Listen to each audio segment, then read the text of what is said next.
नमस्कार दोस्तों, स्वागत है आपका आपके अपने YouTube चैनल बैंकिंग मेंटर्स में। मेरा नाम गौरव है, मैं क्वांट फैकल्टी हूँ और मैं यहाँ पे परसेंटेज की सीरीज़ चला रहा हूँ। ये 5th वीडियो है परसेंटेज का। तो जितने भी लोगों ने परसेंटेज के पहले वाले वीडियोस नहीं देखे हुए हैं तो आप सभी लोगों से रिक्वेस्ट है कि पहले के वीडियो ज़रूर देख लें। और मैं बहुत सारे काफ़ी वीडियोज़ में बता चुका हूँ अपने प्रीवियस वीडियोज़ में कि दो सर्टेन टॉपिक है आपके पास, सब टॉपिक है इस परसेंटेज में जो हाईली इंपॉर्टेंट होता है, जो कि सक्सेसिव कॉन्सेप्ट और वेटेड एवरेज है। तो उसकी पूरी थ्योरी आप लोग जितना भी मैंने समझाया हुआ है प्लीज़ समझ लें, नोट्स उसका बना लें। और ये सब कुछ ऐसी चीज़ें हैं जो आप लोगों को कहीं नहीं मिलेगा, तो प्लीज़ मैं इसीलिए बार बार आप लोगों से रिक्वेस्ट कर रहा हूँ कि आप लोगों के लिए बहुत ही बेनिफिशियल होगा। क्वेश्चंस को आप लोग समझना स्टार्ट कर देंगे अगर आप लोग वो सब कुछ कॉन्सेप्ट पढ़ लेंगे, तो इट इज़ हाईली इंपॉर्टेंट। और काफ़ी चीज़ें मैंने उसके बारे में बताया हुआ है, तो आप लोग पढ़ लेंगे तो बहुत अच्छा रहेगा, आप लोगों को सीखने को मिलेगा। एनीवेज, ये 39th क्वेश्चन पे हम लोग आते हैं। 39th क्वेश्चन हम लोग करेंगे इसमें। Simran bought a watch costing ₹1404 including sales tax at 8%. She asked the shopkeeper to reduce the price of the watch so that she can save the amount equal to the tax the reduction of the price of the watch is। ठीक है, अगर मान लीजिए कि जब सिमरन watch खरीदने गई थी और वॉच थी 100 रुपए की, अब 8% टैक्स लगा। 8% 100 रुपये पे लगेगा तो ये आपके पास ये अल्टीमेटली पे करना पड़ेगा 108 रुपये। ठीक है, और उसने कितना पे किया हुआ है? 1404 रुपये पे किया हुआ है। यानी ये जो हमारे पास 108 रुपये है, यही आपके पास कितने के बराबर है? 1404 के बराबर है। अब बोल रहा है कि she asked the shopkeeper to reduce the price of the watch so that she can save the amount equal to the tax. जितना उसने टैक्स पे किया हुआ है उतना पैसा उसको बचाना है। मतलब कितना प्राइस में रिडक्शन हुआ है? देखिए, ये प्राइस थी इसकी, ये टैक्स लग गया और ये अल्टीमेटली पे करना पड़ रहा था उसको। तो अगर 8 रुपये इसने पे किया हुआ है तो अभी क्या है, इसके प्राइस में कितना का रिडक्शन आएगा? 8 रुपये का रिडक्शन आना चाहिए। तो आपको अल्टीमेटली किसकी वैल्यू निकालनी है? 8 की वैल्यू निकालनी है। तो ये जो 108 रुपये है इसका वैल्यू 1404 है और आपको 8 का मान निकालना है। तो हमारे पास कितना बनेगा? 108 का मान 1404, फिर आपके पास कितना बनेगा? 1 का मान कितना बनेगा? 1404 डिवाइड बाई 108। तो 8 का मान कितना आएगा? 1404 बटे में 108 मल्टीप्लाइड बाई 8। ठीक है, अब यहाँ पे अगर हम लोग 8 से इसको कैंसल आउट करें तो ये 8 से नहीं जाएगा, 4 से कैंसल आउट कर देते, 4 दूनी, ये 4 से 2 टाइम 7 टाइम चला गया। 27 से इसको कैंसल आउट करते हैं तो 27 से ये तुम्हारे पास ये चला गया हमारे पास 5 टाइम्स। ठीक है, और 54 ये 2 टाइम्स, यानी कितना आ गया हमारे पास? 104 रुपये इसकी वैल्यू आ गई। तो option B is the right answer इसका आ गया। ठीक है, तो इस तरीके से हमारे पास इस क्वेश्चन को हम लोग बना सकते हैं। अगला सवाल देखते हैं। Mohan goes to a shop to buy a radio costing ₹13,080। The rate of sales tax is 9%। कुछ सिमिलर सा क्वेश्चन है लेकिन थोड़ा सा परिवर्तन है। He tells the shopkeeper to reduce the price of the radio so that he has to pay ₹13080 inclusive of sales tax. Find the reduction needed in the price of the radio। अब देखिए, इस सवाल को पहले समझते हैं। एक radio है जिसका दाम आपके पास जो अंकित किया गया है, जो लिखा हुआ है, वो 13,080 है। लेकिन आप 13,080 रुपये पे करके आप रेडियो को नहीं खरीद सकते हैं, आपको टैक्स भी पे करना है। 9% आपको एक्स्ट्रा पे करना पड़ेगा 13,080 का। ये बिफोर रिडक्शन की बात मैं बता रहा हूँ आप लोगों को। लेकिन इसने रिक्वेस्ट ये किया मोहन ने शॉपकीपर से कि आप प्राइस को ऐसा घटाइए कि मैं 13,080 रुपये ही पे करूंगा इंक्लूसिव ऑफ टैक्स। तो देखिए, अब ध्यान से देखिएगा यहाँ पे क्या बन रहा है कि ये मैं लेता हूँ बिफोर रिडक्शन का, बिफोर रिडक्शन, और ये कुछ प्राइस रहा होगा, ये टैक्स इंक्लूड करने के बाद बना। यानी अगर इसका प्राइस था मान लीजिए 100 रुपया, 9% टैक्स लगा, कितना बन गया? 109 रुपये। ठीक है, एक काम करते हैं, इसमें थोड़ी सी गड़बड़ हो गई, इसको एक सेकेंड हम लोग आफ्टर रिडक्शन में इंक्लूड करते हैं, ज़्यादा अच्छा रहेगा। ये देखिए, बिफोर रिडक्शन था, इसमें कुछ भी इसका प्राइस रहा होगा, इस प्राइस में 9% ऐड करेंगे और ये वाला प्राइस बनेगा। अब बात करते हैं आफ्टर रिडक्शन की। आफ्टर रिडक्शन में मान लीजिए रिड्यूस करने के बाद जो प्राइस हमारे पास था 100 रुपये, जो प्राइस हमारे पास रिड्यूस करने के बाद बनाया गया वो 100 रुपये बनाया गया।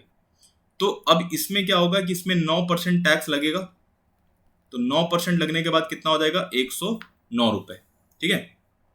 इसके बाद देखिए कितना पे करना पड़ रहा है उसको, 13,080 रुपये। मतलब देखिए इस 109 का जो मान है वो हमारे पास कितने के बराबर है, 13,080 रुपये के बराबर है। और इनिशियली जो प्राइस था इसका वो 13,080 था। मतलब अगर ये 109 है तो इनिशियल में ये भी 109 रहा होगा, क्योंकि यहाँ पर भी 13,080 था, यहाँ पर अल्टीमेटली टैक्स लगाने के बाद 13,080 रुपये बन रहा है। तो आप देखिए कि रिडक्शन कितने का हो रहा है, रिडक्शन हमारे पास कितने का हो रहा है, प्राइस में 9 रुपए का रिडक्शन हुआ है। तो भाई 109 का मान 13,080 है, तो 9 का वैल्यू कितना आएगा, तो 9 का वैल्यू जो बनेगा वो कितना बनेगा, 13,080 बटे में 109 मल्टीप्लाइड बाई कितना, 9, ये हमारे पास बनेगा।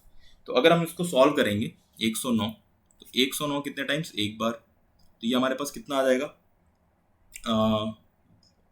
21, ये 2 टाइम्स, ये 0। 120 इंटू 9 करेंगे तो हमारे पास कितना आ जाएगा, 108 होता है, 12 9 और 1080। तो कितना रिडक्शन करना पड़ेगा इसके प्राइस में, 1080 रुपये का रिडक्शन करना पड़ेगा। बहुत ही शानदार सवाल है, ठीक है, इसको देख लीजिएगा आप लोग। अब देखिए अगला सवाल, ये इनकम टैक्स का एक बहुत इंपॉर्टेंट क्वेश्चन है, ठीक है। और क्योंकि एसएससी वगैरह में जब ये क्वेश्चन आता है तो हम लोग इसका एक डायरेक्टली शॉर्टकट बताते हैं, बट बैंक वालों को हम लोग डायरेक्टली शॉर्टकट कुछ ऐसा नहीं बताते हैं, कॉन्सेप्ट ज़्यादा इंपॉर्टेंट होता है। तो आप देखिए इस क्वेश्चन में क्या बोल रहा है कि इनकम टैक्स अगर 44.44% बढ़ा दिया गया तो नेट इनकम उसका 14.28% कम कर दिया जा रहा है। तो रेट ऑफ इनकम टैक्स निकालना है, वर्ड यूज़ किया हुआ है कि अगर। लेकिन आप देखिए ध्यान से, इनकम में कोई चेंज नहीं हो रहा है, इनकम में कोई चेंज नहीं हो रहा है। टैक्स बढ़ेगा तो उसकी नेट इनकम, मतलब जो अल्टीमेटली जो आपकी इन हैंड सैलरी आती है टैक्स काटने के बाद, वो आपके पास कम हो जाएगी, ये फॉर श्योर चीज़ है। तो हम लोग ऐसे लिख सकते हैं कि income equals to income tax plus net income.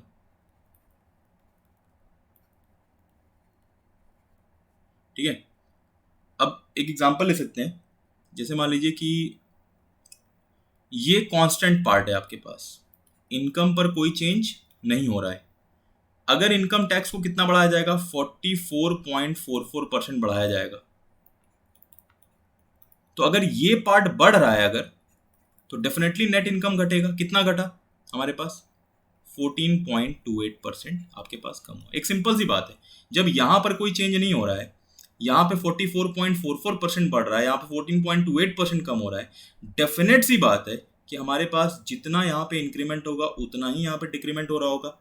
और परसेंटेज का हमेशा बेस वैल्यू इंपॉर्टेंट होता है। तो 44.44% किसका आपके पास बेस वैल्यू है, इनकम टैक्स का। 14.28% किसका बेस वैल्यू है, नेट इनकम का। तो मैं इसको शॉर्ट में इसको IT लिख लेता हूँ, इसको यहाँ पे NI लिख लेता हूँ और यहाँ पे I लिख लेता हूँ। तो आप देखिए यहाँ पे 44.44% कितने के बराबर होगा, दैट इज 4/9 के बराबर होगा। इनकम टैक्स यानी IT इक्वल्स टू 14.28 1/7, कितना हमारे पास, नेट इनकम NI।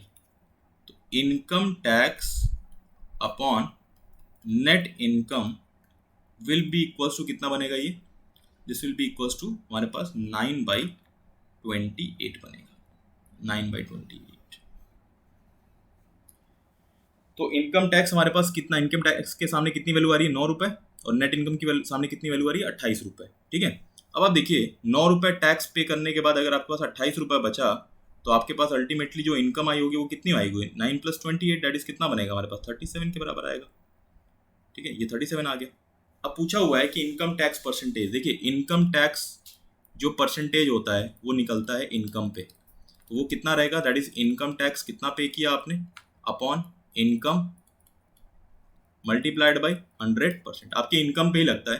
तो आप देखिए सिंपल सी बात है, 9 रुपये इनकम टैक्स पे किया गया, कितना का, 37 पे, मल्टीप्लाइड बाई कितना, 100%। अब एक खुद से बात सोचिए कि 37 को अगर मैं 36 बना लूँ, एक का चेंज किया जा रहा है, डिनोमिनेटर को कम किया जा रहा है, तो ये 9/36 बनेगा, मतलब 1/4 बनेगा। तो अप्रॉक्सीमेटली आंसर कितना आ जाएगा, 25%, ये मेरा आंसर आ जाएगा। तो देखिए किस तरीके से सवाल को सॉल्व करना है। ठीक है, next, the circumference of a circle is decreased bye 16.67%, find the percentage change in its area. बहुत ही अच्छा सवाल है। देखिए सर्कमफरेंस ऑफ अ सर्कल का जो फॉर्मूला होता है वो तो होता है 2πr। जब भी परसेंटेज चेंज की बात करते हैं तो कांस्टेंट की बात हम लोग नहीं करते हैं, 2π से मुझे कोई मतलब नहीं है। इसका मतलब सर्कमफरेंस डायरेक्टली डिपेंड करेगा रेडियस पे। मतलब जितना हमारे पास 16.67% का डिक्रीज अगर आपके पास यहाँ हो रहा है तो 16.67% का जो डिक्रीज होगा वो यहाँ पर भी होगा। अब एरिया की रही बात करेंगे तो एरिया हमारे पास कितने के बराबर बनेगा, पाई आर स्क्वायर, यही होता है, पाई आर इंटू आर लिखा मैंने। तो पाई हमारे पास इसका तो कोई मतलब ही नहीं, कांस्टेंट वैल्यू है, और यहाँ पे 16.67% है, मतलब 16.67% को हम लोग 1/6 लिख सकते हैं। ये भी 1/6 का चेंज आएगा, 1/6 का डिक्रीमेंट आ रहा है, 1/6 का डिक्रीमेंट आ रहा है। अब देखिए सिंपल सी बात क्या है, 6 is the old value, 6 is the old value, 6 का कितना बनेगा, 36 बनेगा। एक आपके पास कम कर दीजिए, 6 में से एक घटा देंगे, कितना बनेगा, 5 बनेगा। तो यहाँ पे भी एक कम हो गया, यहाँ पे भी एक कम हो गया, 6 में से एक कम हो गया, 5, 5 5 का कितना बनेगा, 25। 36 से अभी एरिया जो है 25 आ गया है, यानी हमारे पास क्या हो रहा है, डिक्रीमेंट हो रहा है। कितने का, आपके पास 11 का डिक्रीमेंट हो रहा है, कितने में से, 36 मल्टीप्लाइड बाई कितना, 100%। तो अगर आप देखिए यहाँ पे कि 11/36 है, अगर मैं इसको अप्रॉक्सीमेटली 12 बना दूँ तो ये 1/3 बनेगा। तो अप्रॉक्सीमेट परसेंटेज कितना आएगा, 33.33%। ये हमारे पास अप्रॉक्सीमेट या 30% के अप्रॉक्सीमेट ये बनेगा, ठीक है। अप्रॉक्सीमेट मैं बता रहा हूँ, कैलकुलेशन अभी इतना वो नहीं है, ठीक है। तो 33.33% अप्रॉक्सीमेट हमारे पास इसका आंसर आ जाएगा, ठीक है। सो 1/3, ठीक है। चलिए, तो percentage, sorry, the length of a rectangle is increased by 40% and it's breath is decreased bye 25%, find the percentage change in its area. बहुत ही सिंपल सवाल है, देख लीजिए कि मैंने इसको आप लोगों को फॉर्मूले से और आपके पास रेशियो मेथड दोनों से बताया था। एरिया ऑफ रेक्टेंगल आपके पास कितना होता है, लेंथ इंटू ब्रेथ के बराबर होता है, और आपके पास यहाँ पर 40% का इंक्रीमेंट आ रहा है, यहाँ पे 25% का डिक्रीमेंट आ रहा है, और एरिया में परसेंटेज चेंज निकालना है। तो एरिया में जो चेंज आता है वो कितना आता है, देखिए ये 40 का इंक्रीमेंट है, यहाँ पे 25 का डिक्रीमेंट है। एरिया में चेंज कितना आएगा, देखिए +40 -25 माइनस में एक पॉजिटिव एक नेगेटिव, -40 × 25 अपॉन में कितना, 100, 25 4 टाइम्स, 4 में कितना, 10 बार, 40 में से 25 गया यानी 15, 15 में से 10 गया यानी 5%, 5% बच गया, 5% पॉजिटिव में आ रहा है, यानी इंक्रीमेंट इतना परसेंट आंसर आ गया। एक बार क्रॉस चेक कर लेते हैं, 40 में से 25 गया 15, यहाँ पे 25 चौके ये 10, 15 में से 10 गया 5%, 5% पॉजिटिव में आ रहा है, मतलब इंक्रीमेंट आ रहा है आपके पास, ठीक है। आप इसको रेशियो मेथड से भी कर सकते हैं, कोई दिक्कत नहीं है। पेरीमीटर की बात करते हैं, तो पेरीमीटर हमारे पास फॉर्मूला होता है 2l + b। अब देख लीजिए कि हमारे पास कांस्टेंट वैल्यू से कोई मतलब नहीं है, बीच में साइन आ रहा है प्लस का, प्लस आ रहा है, यानी हमारे पास एक्चुअल वैल्यूज या इनकी रिड्यूस वैल्यूज लेंथ और ब्रेथ की तो पता नहीं है, सिर्फ परसेंटेज चेंज पता है। यहाँ पे 40 का इंक्रीमेंट हुआ परसेंटेज का, यहाँ पे 25% का डिक्रीमेंट हुआ, लेकिन वैल्यूज नहीं पता है। आंसर कितना बन जाएगा, can not be determined. Please request इसीलिए कर रहा हूँ मैं कि आप लोग प्रीवियस वीडियोस देख लीजिएगा, मैंने सारी चीज़ों का एक्सप्लेनेशन दिया हुआ है। एक बहुत ही अच्छा सवाल है, ठीक है। The weight of a steel box increases by 28.56% when filled with water to 33.33% of its capacity, ठीक है। ये सबसे पहले पार्ट, इतना पार्ट समझते हैं। देखिए, एक जो आपकी कोई भी बाल्टी होती है, ठीक है, कोई भी जो आपकी बकेट होती है या कोई कंटेनर होता है, इसका अपने आप का कुछ वेट होता है, इसका कुछ अपना कुछ वेट होता है। अब इसमें जब आप पानी डालने लगते हैं तो इसका वेट ओवरऑल जो होता है वो क्या हो जाता है, इंक्रीज हो जाता है। तो इसकी कैपेसिटी का 33.33%, इसकी कैपेसिटी का मतलब, देखिए इसको 3 पार्ट में मैं ब्रेक करता हूँ। मान लीजिए ये पहला नीचे वाला पार्ट, पहला वाला पार्ट है, फिर ये सेकंड पार्ट है, फिर ये थर्ड पार्ट, 3 इक्वल पार्ट में मैंने डिवाइड कर दिया। अब जो भी इसमें जो ये स्टील बॉक्स था, इसका वेट जो है वो 28.56% इंक्रीज कर जाता है। 28.56% जो होता है, देखिए 14.28 जो होता है वो 1/7 होता है, ये 2/7 के बराबर होता है।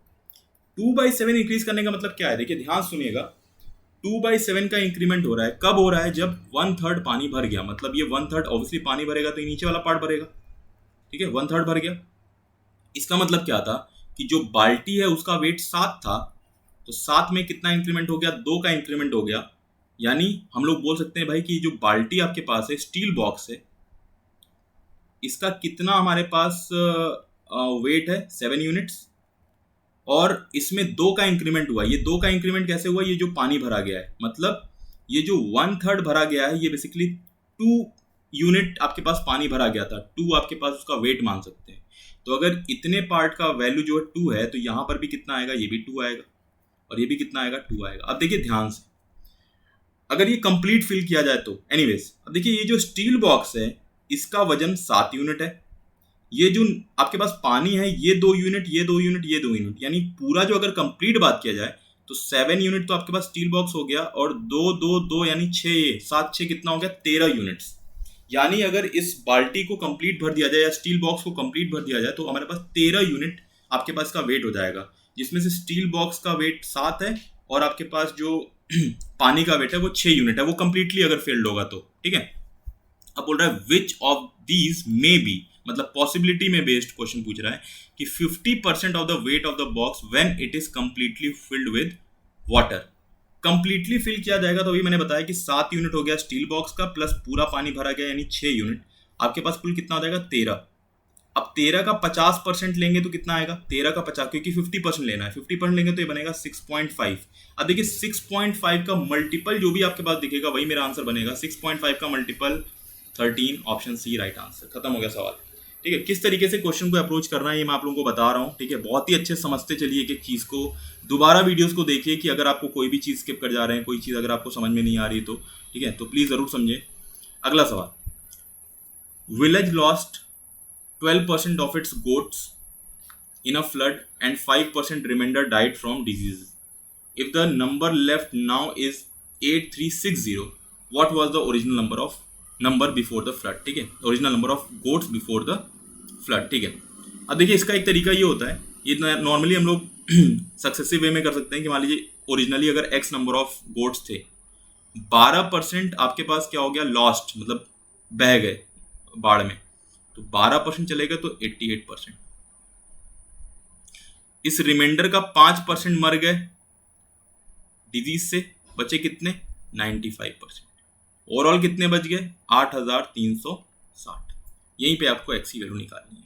ये तो तरीका हो गया आपके पास। अगर आपको थोड़ा सा दिमाग लगाना है कैसे कर सकते हैं, एक सिंपल सी बात बताइए पहले आपके पास जितने भी गोट्स थे उसमें से पहले कितना हो गया हमारे पास 12% गायब हुए, कम हो गए, फिर रिमाइंडर में से 5% कम हुए। ऐसे सवाल कर चुके हैं सक्सेसिव में हम लोग, और यहाँ पर कितना बढ़ रहा है आपके पास 8360। अगर आप सॉल्व करेंगे तो इसका आंसर आएगा, मतलब कैन नॉट बी डिटरमाइंड तो नहीं बनेगा।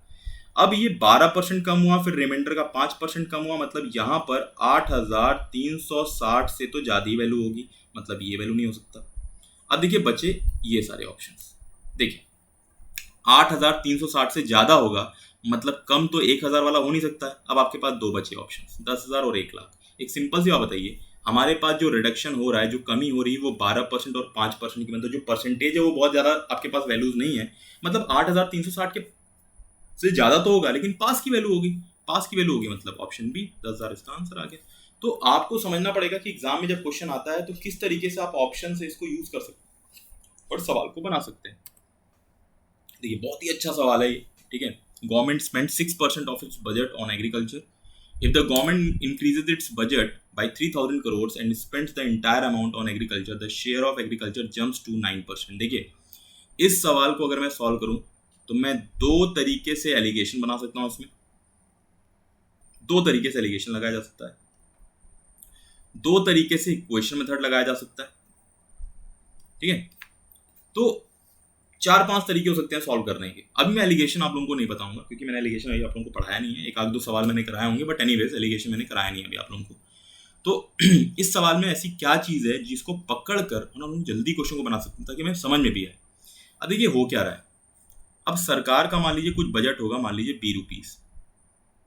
अब मान लीजिए, अब देखिए यहाँ पे इफ वर्ड यूज किया हुआ, इफ हाइपोथेटिकल कंडीशन होता है। अगर सरकार अपना 3,000 करोड़ बजट बढ़ा दे, P+3000, ठीक है, ये हाइपोथेटिकल कंडीशन है।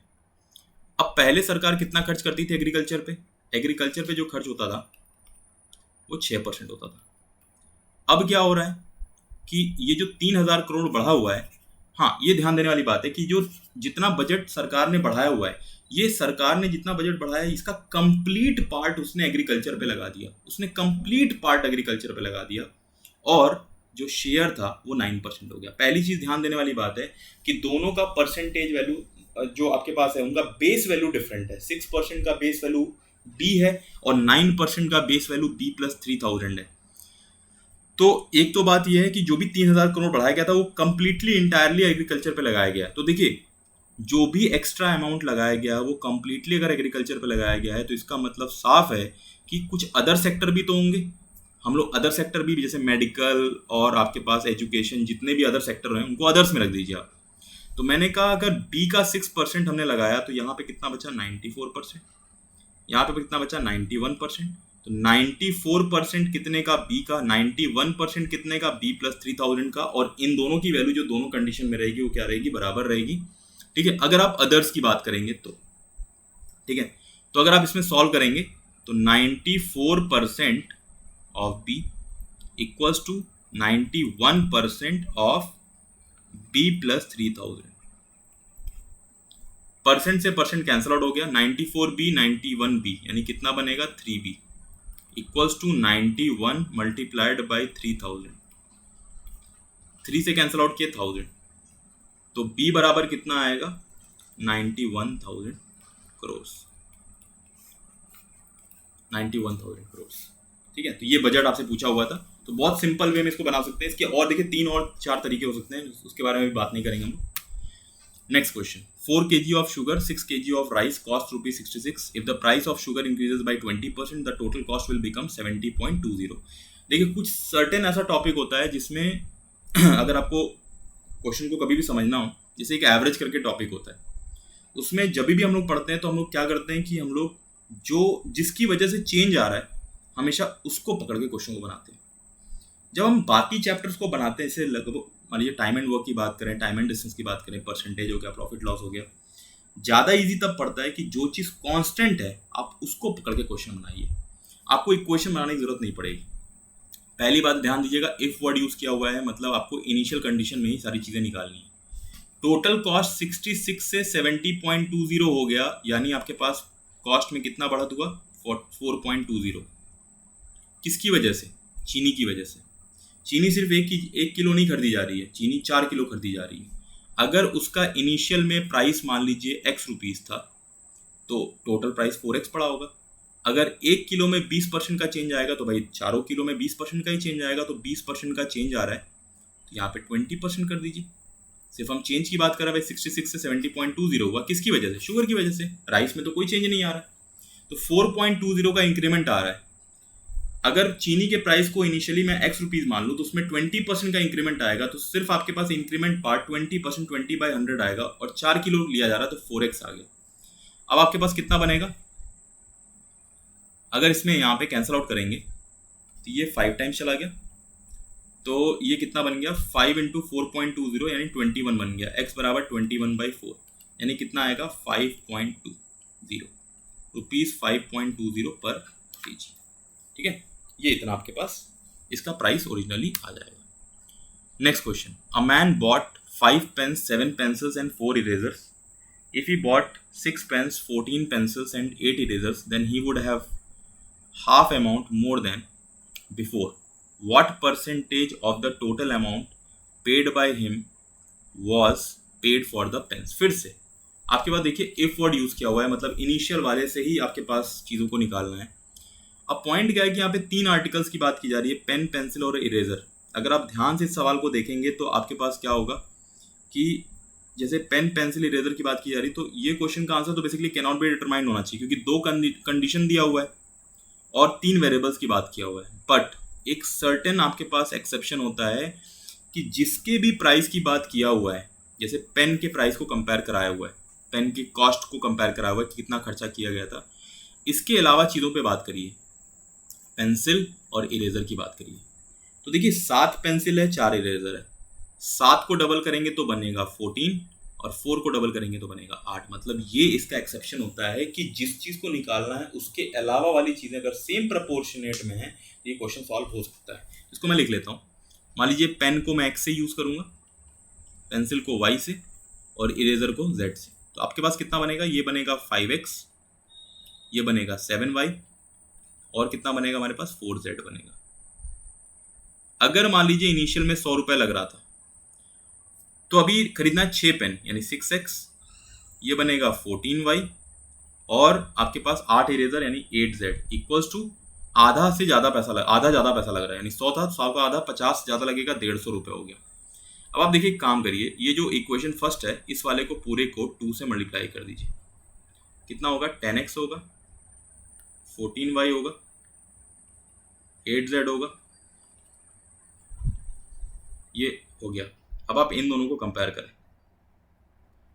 इस वाले में से अगर इस वाले को माइनस करेंगे तो देखिए 14y कैंसिल आउट हो जाएगा, 8z कैंसिल आउट हो जाएगा, 200 में से अगर 150 गया तो 50 बनेगा, 10x में से 6x जाएगा तो यानी कितना बनेगा, 4x बनेगा। तो x की वैल्यू कितनी आ गई हमारे पास, दैट इज 12.5 आ गई। 50/4 करेंगे तो 12.5 आ जाएगा। What percentage of the total amount paid by him was paid for the pens. ठीक है, तो अभी इसमें what percentage of the total amount paid was paid for the pens। ठीक है, तो अगर आप इसमें देखेंगे कि for the pens, ठीक है, तो x की वैल्यू कितनी आ गई, 12.5। तो 12.5 आ गया। ठीक है, तो एनीवेज 12.5 जो आपके पास खर्च किया गया है एक पेन पे, ठीक है, पेन नहीं, फॉर पेन कर देते हैं। ठीक है, एक पेन की बात कर लेते हैं मान लीजिए, एक पेन का कॉस्ट जो आएगा वो 12.5 आ गया। आउट ऑफ कितना, इनिशियल में मैंने कितना माना था, 100 रुपीज़ माना हुआ था, तो 12.5 आउट ऑफ 100 बनेगा तो कितना बन जाएगा, 12.5%। ये आपके पास आंसर आ जाएगा। ठीक है, what percent of total amount paid by him was paid for the pens. अगर मान लीजिए पेन्स के लिए बात करेगा, सॉरी, अगर मान लीजिए इसको मैं हटा देता हूँ, मान लीजिए चलिए पेन्स रख लेते हैं, कोई दिक्कत नहीं है। ठीक है, जस्ट मैं इसको हटा देता हूँ। देखिए, अगर एक पेन की बात करेगा तो आंसर आएगा 12.5%। अगर पेन जो लिखा था उसको मैं करेक्ट कर देता हूँ, उसी को रख लेता हूँ, पेन्स दिया हुआ है, मान लीजिए देखिए एक पेन का कॉस्ट आ गया 12.5, तो मैंने कहा अगर 5x की वैल्यू कितनी आएगी तो 62.5 बनेगा। तो 62.5 रुपीज़ खर्च कर रहा है आउट ऑफ कितना, 100, तो परसेंटेज कितना आएगा टोटल पेन्स का, 62.5%। ये आपके पास बनेगा। ठीक है, next 49, the population of a village is 13,31,000। 6/11 of the total population are males and rest are females. 50% males are married. Find the percentage of population who are married। देखिए, percentage की एक definition जान लीजिएगा कि परसेंटेज क्या होता है, comparison होता है। Percentage is a comparison, out of 100 पर 100 वो तो होता ही है, परसेंटेज एक कंपैरिजन होता है। परसेंटेज निकालने के लिए कई बार हमारे पास रियल वैल्यू की जरूरत नहीं होती है, हमारे पास रिड्यूस्ड वैल्यू से सॉल्व कर लीजिए और उसी से आंसर आ जाता है। अब देखिए, रिड्यूस्ड वैल्यू का मतलब क्या है, इस क्वेश्चन में 13,31,000 का कोई मतलब ही नहीं है। कैसे करेंगे, मैंने बात किया टोटल पॉपुलेशन का, यहाँ पे लिखा मेल्स, यहाँ पे लिखा फीमेल्स, यहाँ पे लिखा 11 में से टोटल 6 मेल्स हैं, तो फीमेल्स कितनी आ गई, 5। 50% मेल्स मैरिड है, तो जितने भी मेल्स हैं 6, उसका 50% कितना, 3 मेल्स मैरिड हैं। तो 3 मेल्स आपस में तो मैरिड नहीं होंगे, वो किससे मैरिड होंगे, 3 फीमेल से ही मैरिड होंगे। तो 3 मेल्स मैरिड हो गए, 3 फीमेल्स मैरिड होंगे, टोटल मैरिड पॉपुलेशन कितनी हो गई, 6। यहाँ पे टोटल पॉपुलेशन की बात की जा रही है, यहाँ पे मैरिड वालों की बात की जा रही है। 6 लोग मैरिड हो गए, कितने में से, 11 में से, तो आपके पास कितना, find the percentage of population who are married. तो 6 लोग मैरिड हैं आउट ऑफ कितना, 11 मल्टीप्लाइड बाई कितना, 100%। 1/11 इज 9.09 मल्टीप्लाइड बाई कितना, 6, कितना आएगा, 54.54%। That's my answer. Next question, फिर से वही क्वेश्चन है। 7,29,000 पॉपुलेशन हटा दिया मैंने, 4/9 of the total population are males. ठीक है, तो टोटल पॉपुलेशन है, मेल्स हैं और फीमेल्स हैं, तो 9 में से 4 मेल्स हैं और फीमेल्स कितनी आएंगी, 5। 25% are married, males are married. 25% मतलब 1/4, 4 में से 1, 4 में से 1 अगर मैरिड है तो एक मेल एक फीमेल से मैरिड होगा। मतलब अगर टोटल मैरिड लोगों की बात करेंगे, कितने आ गए, 2। अगर 9 में से 2 लोग मैरिड है तो अनमैरिड कितने आएंगे, 7। 9 में से 2 मैरिड हैं तो अनमैरिड कितने आएंगे, 7। Percentage of population who are unmarried यानी कितना आएगा, 7 अनमैरिड है आउट ऑफ कितना, 9 मल्टीप्लाइड बाई कितना, 100%। 1/9 इज कितना, 11.11% मल्टीप्लाइड बाई कितना, 7 इक्वल्स टू कितना आएगा, 77.77%। इतना परसेंटेज जो रहेगा वो अनमैरिड का आएगा। अगर मैरिड का पूछा तो 2/9 निकालते हैं हम लोग। ठीक है, next, in a village 25% males and 45% females are married. ठीक है, देखिए मेल्स की जो टोटल वैल्यू है उसको m मान लिया मैंने और फीमेल्स की वैल्यू को f मान लिया। जितने भी मेल्स हैं उसमें से 25% मैरिड है और जितनी भी फीमेल्स हैं उसमें से 45% मैरिड है। मतलब सिंपल सी बात है, 25% का बेस वैल्यू m और 45% का बेस वैल्यू कितना हमारे पास f, और ये दोनों केस क्या हमारे पास बराबर। यानी अगर मैं चाहूँगा तो मेल और फीमेल का जो टोटल वैल्यूज है मेल और फीमेल का, उसका रेशियो निकाल सकते हैं। तो 5 से कैंसिल आउट करेंगे 9 टाइम्स, 5 से 5 टाइम्स यानी 9/5 ये हमारे पास मेल और फीमेल का रेशियो आएगा।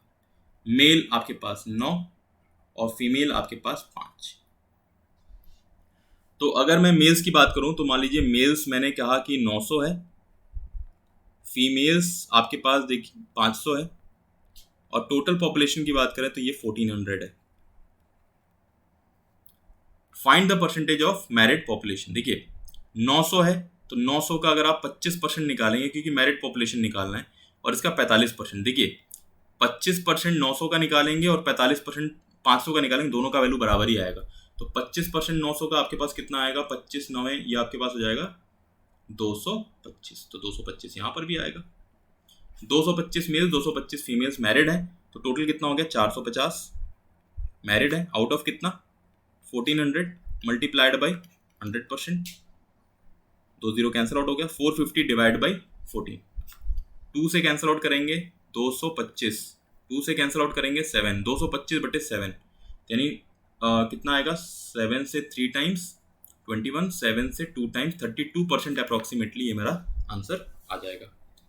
ठीक है, तो थोड़ा क्विकली हम लोग कर रहे हैं, और आप लोग अगर कहीं पर भी कुछ आप लोगों को फास्ट लग रहा है तो आप लोग प्लीज़ वीडियो को पॉज करके एक बार और देख लो। काफ़ी सारी चीज़ें मैं बता रहा हूँ जो बहुत इंपॉर्टेंट है आप लोगों के लिए। ठीक है, सो कल हम लोग यहीं से स्टार्ट करेंगे, नेक्स्ट सेशन में, नेक्स्ट वीडियो में हम लोग यहीं से स्टार्ट करेंगे। तो देखिए जितने भी क्वेश्चंस कराए गए हैं प्लीज़ बहुत अच्छे से देखिए, और अब आप लोगों को एक्सपर्ट हो जाना चाहिए। और मैं आप लोगों से सबसे रिक्वेस्ट करूंगा बार बार कि प्लीज़ पुराने वीडियोस मेरे देख लीजिए, मैंने बहुत सारे वीडियोस देखे हुए हैं यूट्यूब के। ठीक है, क्वेश्चंस मेरे कॉमन हो सकते हैं, सोल्यूशन आपको कॉमन नहीं मिलेगा, कुछ ऐसे कॉन्सेप्ट मैंने करा रखा है जो बहुत ही हाईली इंपॉर्टेंट है, उस तरीके से नहीं बताया जाता है, इसलिए मैं बार बार रिक्वेस्ट कर रहा हूँ कि सारे वीडियोज़ को देख लीजिए। ठीक है, बैंकिंग मेंटर्स में सारे फैकल्टीज बहुत ही डेडिकेटेड होकर काम कर रहे हैं। कुछ रीज़न की वजह से मेरे वीडियोस रेगुलरली नहीं आ पा रहे हैं, बट एनीवेज अब मैं कोशिश करूंगा रेगुलरली वीडियोस देने के लिए आप लोगों को। ठीक है, सो प्लीज़ आप लोग अपने फ्रेंड्स लोगों के साथ शेयर करें। अगर आप लोगों को कुछ भी बेनिफिट मिल रहा है, 1 भी % अगर आप मतलब अगर आप लोगों को कुछ भी बेनिफिट लग रहा है कि हमारा कुछ कंट्रीब्यूशन आपके सिलेक्शन में हो सकता है, तो प्लीज़ इसको शेयर करें ताकि मैक्सिमम लोगों तक रीच हो, मैक्सिमम लोग बेनिफिट उठा सकें। ठीक है, so thank you so much, thank you.